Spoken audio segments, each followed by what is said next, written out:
Video like जरूर कर लीजिए और ऐसे वीडियो लगातार फ्री में पाने के लिए चैनल को तुरंत सब्सक्राइब कर लीजिए और बेल आइकन को जरूर टैप कर लीजिए ताकि आगे भी सारे वीडियो आपको मिलते रहे। यूट्यूब में फॉलो करते हैं तो प्लीज ये वाला फ्री टेलीग्राम चैनल जरूर ज्वाइन कर लीजिएगा। सारे नोटिफिकेशन सारे अपडेट यहीं पे आते हैं, ध्यान रखिए। आपकी मुख्य परीक्षा काफ़ी नज़दीक आ गई है और उसी उद्देश्य से यहाँ कुछ निबंध दिए जा रहे हैं। ये मॉडल निबंध है।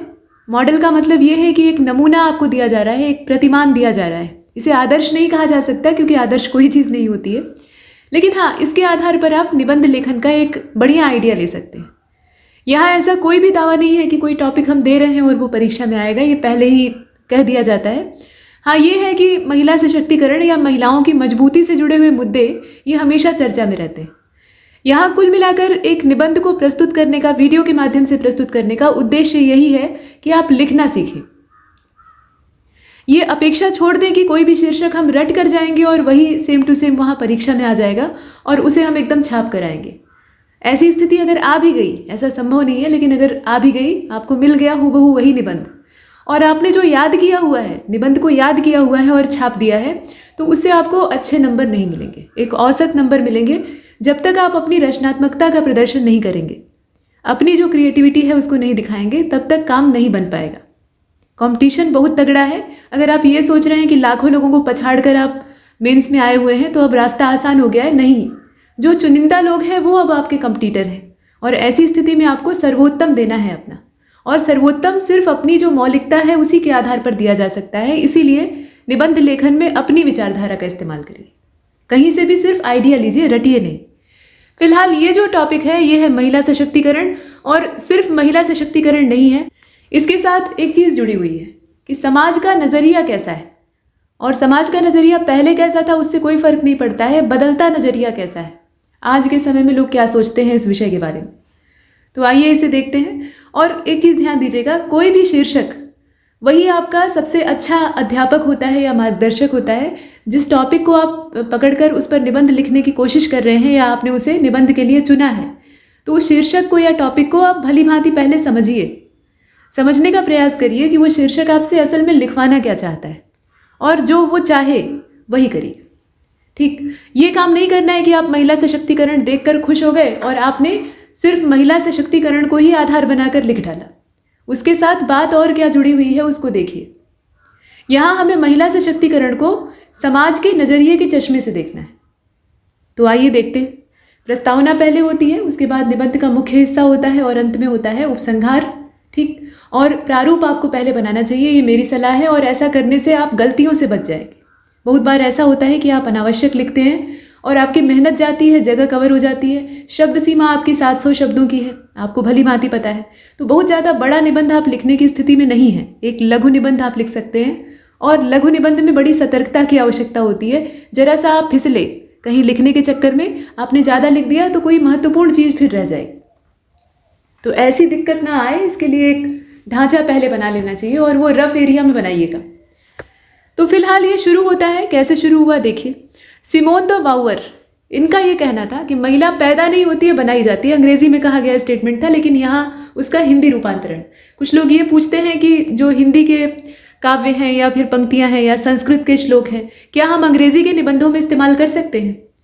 तो कर सकते हैं। हालांकि आपको कोशिश ये करनी चाहिए कि अंग्रेज़ी की जो पोयम है या कोई स्टेटमेंट है आपका, वो अगर समकक्ष मिल जा रहा है, मतलब बिल्कुल उसी हाव भाव का मिल जा रहा है, तो आप उसका इस्तेमाल करिए। बाई चांस अगर उस मुद्दे पर आपको कोई और चीज़ मिली नहीं रही है, आपने संस्कृत का कोई श्लोक याद किया था, तब आप उसे संस्कृत में ही लिखिए, इसी में भलाई है। ये मत करिएगा कि उसे अंग्रेज़ी में ट्रांसलेट कर दें। कई जगह पे निबंधों में ऐसा होता है कि आप अंग्रेज़ी में ट्रांसलेट किया हुआ देखते हैं, ये आपने देखा भी होगा, लेकिन ये बहुत जायज़ नहीं है। जिस भाषा में है उसी भाषा में रहे तो ज़्यादा अच्छा लगेगा। फिलहाल सिमोन द बाउअर का ये स्टेटमेंट है, और आप चाहें तो इसे अंग्रेजी में भी लिख सकते हैं, महिला पैदा नहीं होती, बनाई जाती।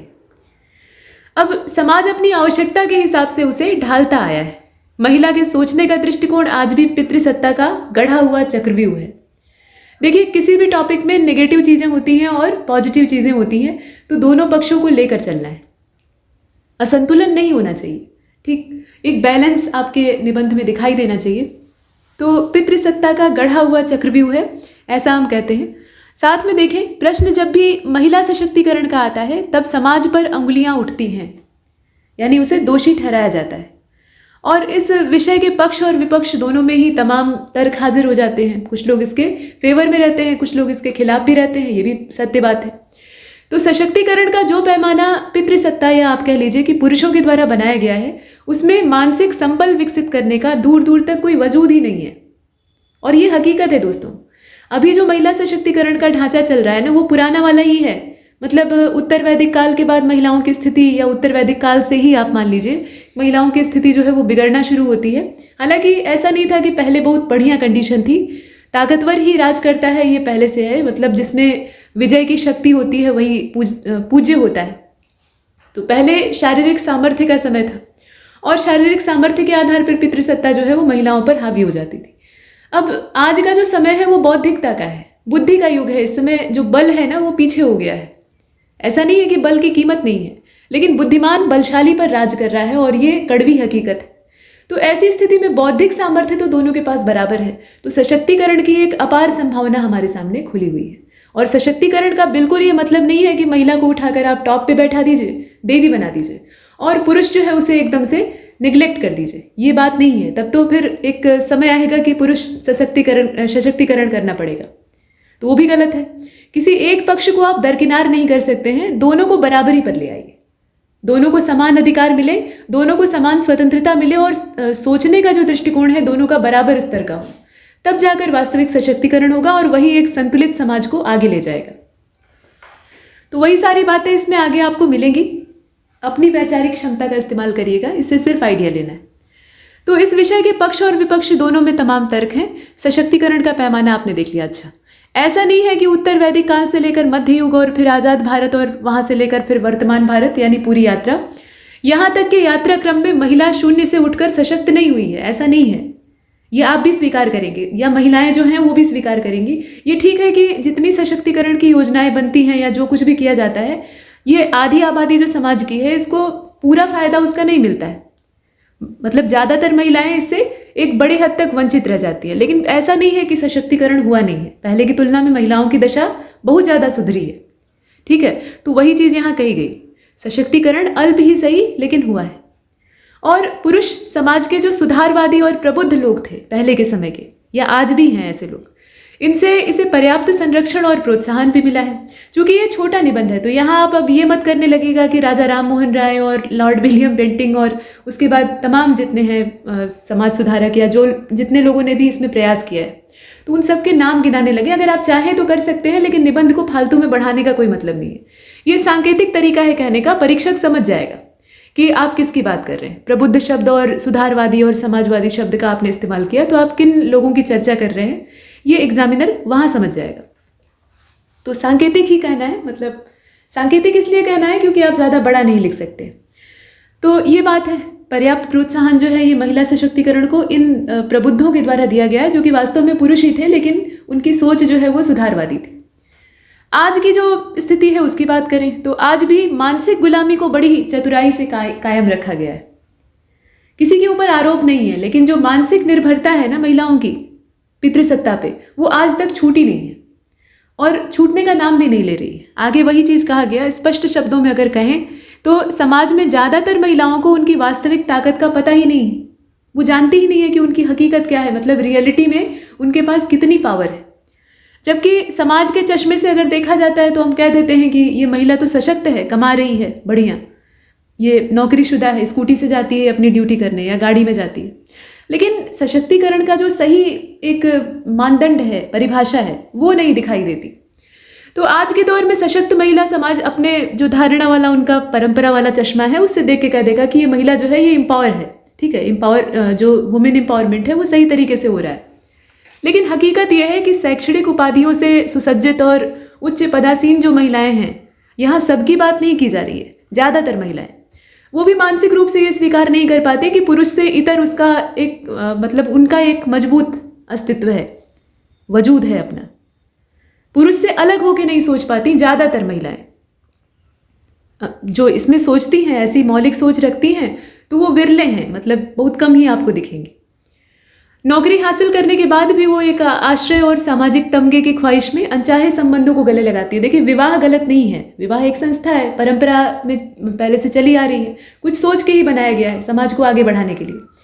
लेकिन ये कि हमें विवाह करना ही है और मतलब सहारा चाहिए ही चाहिए, ये मजबूरी में अगर किया जाए तो वो गलत है। अपनी स्वेच्छा से कर रहे हैं, एक बढ़िया आप रिश्तों में बंधना चाहते हैं, जिम्मेदारी उठाना चाहते हैं, तो वो सब चीज़ें जो है वो विवाह में सार्थक है। लेकिन इस मजबूरी में कर लें कि हमें बुढ़ापे में सहारा मिल जाएगा या फिर हमें पुरुष के बिना सहारा नहीं मिल सकता है, हम उसके बिना कोई सामर्थ्यवान वाला काम नहीं कर सकते, तो ये जो चीज़ें हैं ये अनचाहे संबंधों की ओर लोगों को धकेलते हैं। ठीक, और महिलाएं इसमें ज़्यादा शिकार बनती हैं। पितृसत्ता ने या तो महिला को देवी घोषित कर दिया है कि आप नवरात्र में पूजने योग्य तो देवी दुर्गा का स्वरूप है, और नहीं तो फिर घोषित किया गया है कि भाई मद्य और जुए के समान महिला जो है वो कुत्सित होती है। कहाँ कहा गया है ये बताइएगा? ये एक हमारे धार्मिक ग्रंथ में कहा गया है, कहाँ पर बताइए? फिलहाल एक मानव के समान तो व्यवहार किया ही नहीं गया। महिला को या तो देवी बना दीजिए कि आप एकदम पूज्य हैं, आप चरण स्पर्श मत करिए, आप बिल्कुल देवी हैं, तो ये वाला जो स्टेटस है ये भी बुरा है। और दूसरा वाला जो स्टेटस है एकदम नीचे धकेल देने वाला, वो और ज़्यादा खराब है। तो एक सामान्य मनुष्य की तरह व्यवहार क्यों नहीं किया जाता, ये सोचने वाली बात है। परिणाम ये हुआ है कि समाज की ये जो आधी आबादी है ये अपनी शक्तियों और अधिकारों को लेकर बहुत बुरी तरह से भ्रमित है। मतलब पता ही नहीं है असल में कि शक्ति का इस्तेमाल कहाँ पर करना है, क्या करना है, और अधिकार हमें जो मिले हैं या अगर नहीं मिले हैं तो क्यों नहीं मिले हैं वो जानने का प्रयास करना, ये सब महिलाओं में एक भ्रम का माहौल है।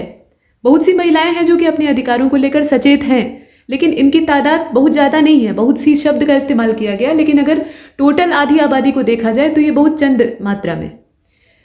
अब अपना जो भारतीय मध्य स्तरीय परिवारों मतलब मध्यम वर्गीय जो मिडिल क्लास फैमिली या उससे नीचे वाले स्तर के लोग हैं, वहाँ पर जो ज़्यादातर महिलाएं हैं वो कैसी होती हैं?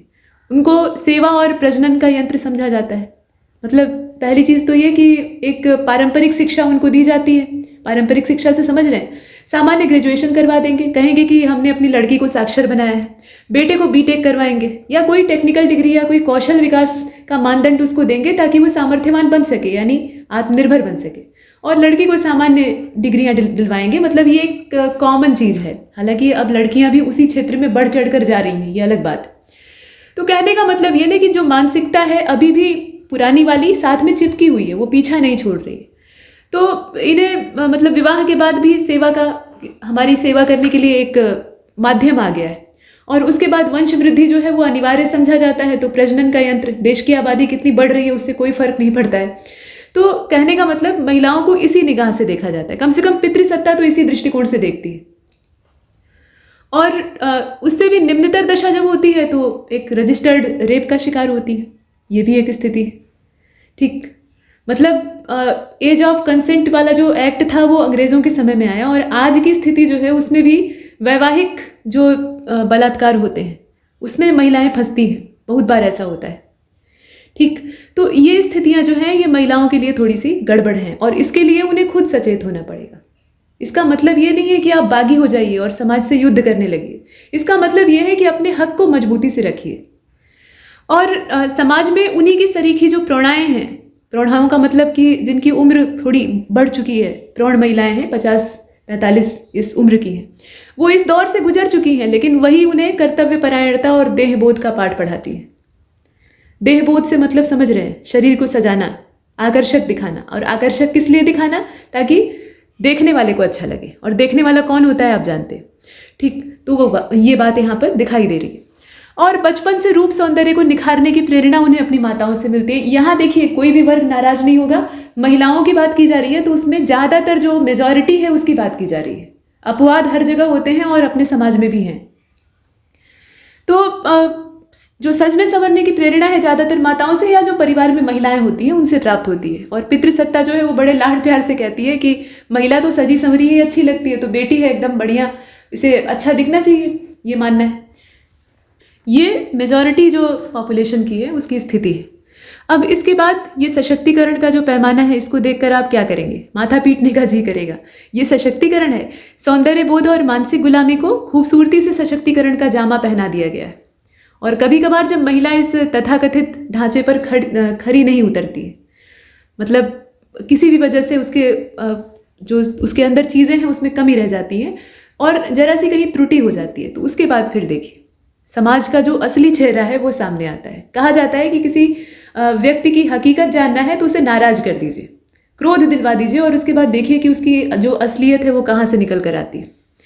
उस समय वो जिन शब्दों का इस्तेमाल करेगा वही उसका वास्तविक व्यक्तित्व होगा। आप देखते हैं ना, बहुत अच्छे अच्छे कपड़े पहने, बढ़िया पॉलिश किए हुए जूते, या फिर सजी धजी महिलाएं या बढ़िया तरह से वेल मेंटेन, और जब उन्हें गुस्सा आता है तो एकदम से अभद्र शब्दों पर उतर आते हैं। वही उनकी रियलिटी है। वो शब्द उनके दिमाग में थे, उनके संस्कार में थे, तब उनके मुंह से निकले हैं। तो कहने का मतलब ये है ना कि जब समाज को गुस्सा आता है महिला पर, तब उसका असली चेहरा दिखाई देता है। नफरत की कालिख जो है उसकी न जाने कितनी परत चिपकी रहती है, और ये बहुत कड़वी हकीकत है। अब यहाँ पर जो समाज के ठेकेदार हैं उनकी जुबान पे कुछ चीज़ें बैठ जाती हैं, मतलब एक गलती पकड़ी और उसके बाद उसी को लेकर आगे चलते हैं। तो ये बातें हैं। अभी तक हमने सिर्फ नेगेटिव चीज़ों को कहा है ना, मतलब इसमें कहा गया था कि पॉजिटिव भी होना चाहिए। देखिए, इसमें सबसे बड़ी बात यह है ना कि जो महिला सशक्तिकरण का ये मानदंड है उसमें हमने परिभाषा ठीक नहीं बनाई है। हमने बराबरी की बात नहीं की है। हमने ये कहा कि महिला को सशक्त बनाना है। अब सशक्त कैसे बनाना है और कौन सा तरीका अपनाना है, इसकी चर्चा जो है ये बहुत थोड़ी सी है। तो कुल मिलाकर ये खामियां तलाशने की बात कही गई, और साथ में ये कहा गया कि पितृसत्ता की जो सारी मर्यादा, लाज, आसक्ति है वो स्त्री देह से जुड़ जाती है। मर्यादा का सारा जो दारोमदार है वो महिलाओं पर थोप दिया जाता है, पुरुष जो हैं उसमें पीछे हट जाते हैं। और अभद्र शब्द जो होते हैं, मतलब एकदम थर्ड क्लास की जो गालियाँ होती हैं, आप जानते हैं, उनमें भी मूलाधार महिला ही होती है। मतलब क्या हुआ, आप गालियों में भी उसी को घसीट रहे हैं, सम्मान देना है तो भी उसी को घसीट रहे हैं, माने केंद्र बिंदु जो है वो महिला है। ऐसा क्यों है, जबकि बराबरी दोनों की होनी चाहिए। और आधे लोग जो है वो मर्यादा से स्वच्छंद हो जाते हैं, ये एक समस्या है।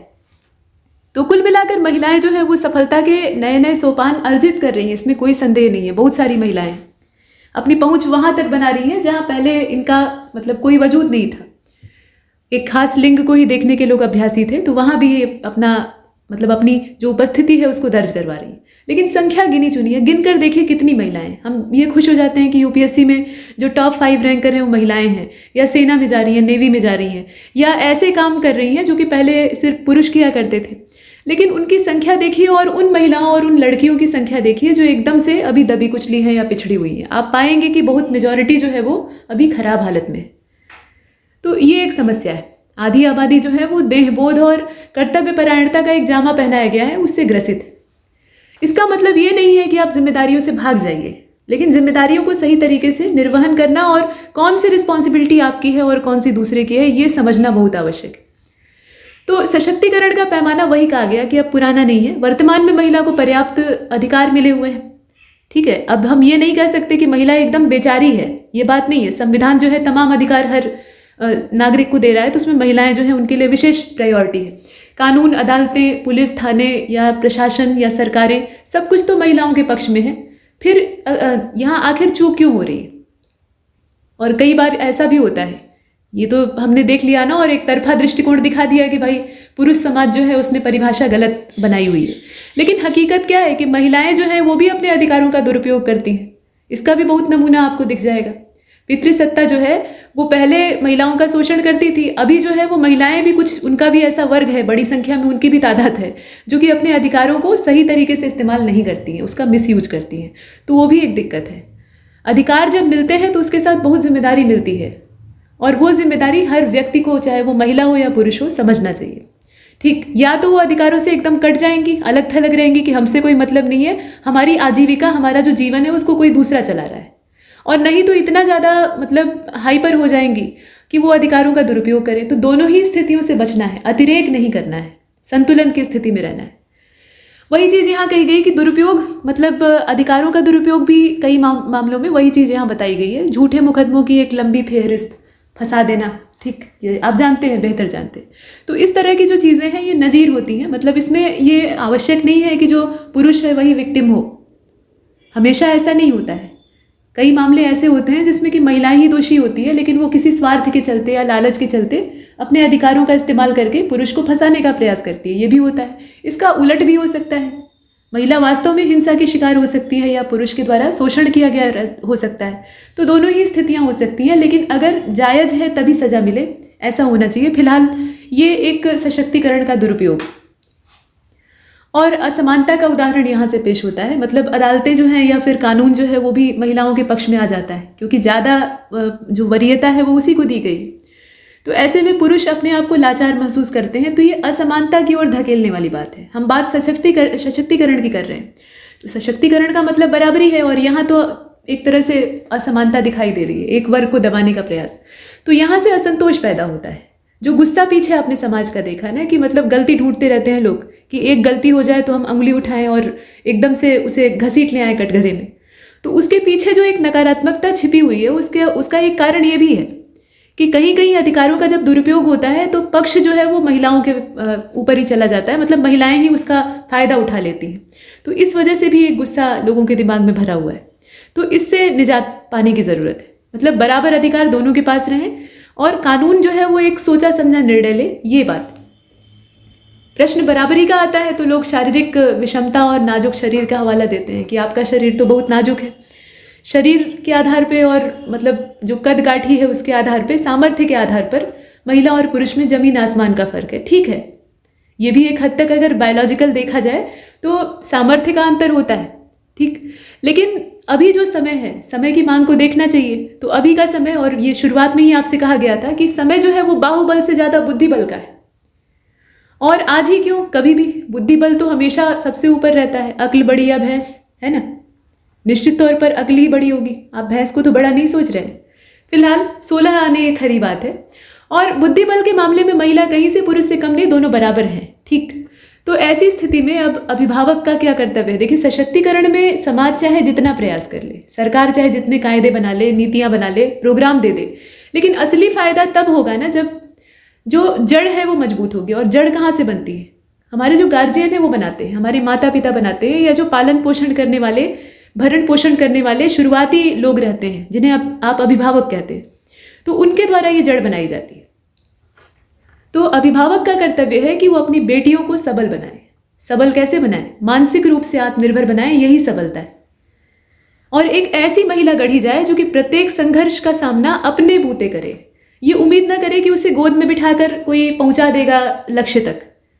वो परी वाला जो व्यवहार है ना, वो उसके साथ ना किया जाए, ठीक। क्योंकि परी बनकर इस समाज के संघर्ष से दो चार नहीं हुआ जा सकता है, आप टूटकर बिखर जाएंगे। तो इसीलिए मजबूत होना होगा। ज़िंदगी की धूप में, ज़िंदगी के जो रास्ते में बिछे हुए संघर्ष के कांटे हैं, उन पे पैर अपने लहूलुहान करने ही पड़ेंगे, और वो अपने बूते करना होगा, तभी सशक्तिकरण होगा। तो ये चीज़ अभिभावक को, हर लड़की को, मतलब जो उनकी बेटियां हैं, उन्हें समझानी पड़ेगी, ठीक। तो संघर्ष का सामना खुद के बूते करे और अपनी जिम्मेदारियों को भी समझे। अब जिम्मेदारियों को समझने का मतलब क्या है कि जैसे मान लीजिए कि एक परिवार है, मध्यम वर्गीय है या बहुत पढ़े लिखे अच्छे लोगों का परिवार है। उसमें माता पिता हैं और उनकी 2 संतानें हैं, मतलब एक पुत्र है, एक पुत्री है। तो दोनों जो है वो नौकरी कर रहे हैं। तो ऐसे में अब माता पिता जो है वो अपेक्षा करेंगे कि लड़का जो है वो उनका भरण पोषण करे। ये एक मानसिकता है, अपने भारतीय समाज में ज़्यादातर माता पिता में होती है। कुछ के अंदर ना हो तो ये काबिले तारीफ है, लेकिन मैक्सिमम ऐसा ही होता है। तो वो अपेक्षा यही करेंगे कि सारी जो इस तरह की जिम्मेदारियां हैं, मतलब निर्वाह की जिम्मेदारियां, वो लड़का संभाले। और घर संभालना, चूल्हा चौका संभालना ये लड़की करे, चाहे भले ही वो नौकरी कर रही है। उससे तनख्वाह की अपेक्षा, उससे कमाई की अपेक्षा नहीं की जाती है, या उससे ये अपेक्षा नहीं की जाती है कि आप मेरी पूरी रिस्पॉन्सिबिलिटी लेंगे। तो लड़कियों को भी बराबर जिम्मेदारी का आभास होना चाहिए, मतलब वो भी अपने दायित्व को उठाने के लिए सज्ज रहें और माता पिता उन्हें बराबर मौका दें। अगर लड़के से वो उनकी तनख्वाह ले रहे हैं अपने दैनिक कामों के लिए, तो लड़की से भी मांग सकते हैं, इसमें कोई संकोच नहीं है, और ये ऐसा होना चाहिए। तो इससे क्या होगा? उन्हें उनकी रिस्पॉन्सिबिलिटी का बोध होगा। ये एक सशक्तिकरण का शुरुआती मानदंड है। ये बहुत छोटी सी चीज़ है, लेकिन इससे बहुत बड़ा सुधार होगा। और ये काम सिर्फ माता पिता ही कर सकते हैं, या वो अभिभावक कर सकता है जो आपको एकदम छोटे बच्चे पर से पाला हो। ये कोई और नहीं कर सकता, कोई प्रशासनिक तंत्र नहीं कर सकता, कोई सरकार नहीं कर सकती, संगठन कोई नहीं कर सकता है, कोई मानवाधिकार आयोग और महिला आयोग उसके सदस्य नहीं कर सकते हैं। ये सिर्फ और सिर्फ माता पिता कर सकते हैं। और अगर ऐसा उन्होंने किया, ऐसे संस्कार अपनी लड़की को दिए, तो जो लड़की बाद में एक भरी पूरी महिला बनेगी, वो वास्तव में सशक्त होगी। और यह जो सशक्तिकरण है, ये समाज को बदलने का दारोमदार रखता है, इसमें कोई संदेह नहीं। तो कुल मिलाकर ये निबंध था, ये एक विचार था, मतलब इसमें आप विचारों को यहाँ से ले सकते हैं, लेकिन लिखिएगा अपने शब्दों में, ठीक, उतारने की आवश्यकता नहीं है, छापने की आवश्यकता नहीं है, अपनी जो मौलिकता है उसका विकास करिए, इसी में फ़ायदा है। और इसका निष्कर्ष निकल कर क्या आया है? निष्कर्ष यही है कि भाई सशक्तिकरण की सही परिभाषा होनी चाहिए और वो सभी को समझना होगा। बराबरी का अधिकार होना चाहिए और बराबरी का अधिकार है तो अधिकार के साथ जिम्मेदारियां भी होनी चाहिए। महिला को भी अपनी जिम्मेदारी का एहसास होना चाहिए और उसके ऊपर भी जिम्मेदारियों का वैसा ही एक समान बोझ होना चाहिए, एक तरफा नहीं, एक समान बोझ होना चाहिए जिससे कि वो निभाए। हर क्षेत्र में अगर बराबरी करनी है तो हर क्षेत्र में अपनी रिस्पॉन्सिबिलिटी भी समझनी होगी, अपने अधिकारों का दुरुपयोग नहीं करना होगा। और दूसरी चीज़ ये कि सशक्तिकरण का जो पहले का गढ़ा हुआ पितृसत्ता का मानदंड था उसको बदलने की ज़रूरत है। हम एक तरफा किसी को दोषी नहीं करार सकते हैं, हमें हर पहलू को देखना चाहिए। तो ये सारी बातें हैं, चूँकि हमें समाज का नज़रिया दिखाना था इसलिए इस तरीके से इस निबंध को लिखा गया, क्योंकि नज़रिया जो है ना वो ज़्यादातर नकारात्मक ही है, सकारात्मक कम है। तो इसमें इतना ही, और ऐसे ही निबंधों पर चर्चा होती रहेगी और अंग्रेजी वाला भी मिलेगा, चिंता मत करिए।